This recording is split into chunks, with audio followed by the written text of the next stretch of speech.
Hi friends, ఇక్కడ త్రిపురకి మేము onion rings తినమనిస్తే అవి బ్యాంగిల్స్లో చేసుకుని ఎలా ఆడుకుంటుందో. యాక్చువల్లీ మనం ఆనియన్తో ఎప్పుడు పకోడీ ఎలా ప్రిపేర్ చేస్తామో అలా కాకుండా ఇప్పుడు దీన్ని నేను రింగ్స్ ఆనియన్స్ ఎలా చేయాలనేది చెప్తాను. పెద్ద సైజు ఆనియన్ తీసుకోండి, ఉల్లిపాయని. ఆ తర్వాత వాటిని మనం సలాడ్ కట్ చేసిన అడ్డంగా కట్ చేస్తే వాటి నుంచి రింగ్స్ అని సెపరేట్ చేసి పెట్టుకోవాలి.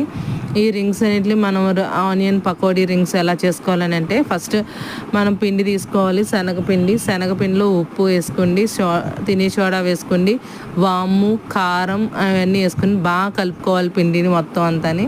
కలుపుకున్న తర్వాత వాటర్ వేసుకుని మనం మిర్చి బజ్జీకి ఎలా అయితే కలుపుకుంటాం కన్సిస్టెన్సీ ఆ టైప్లో కలుపుకోండి.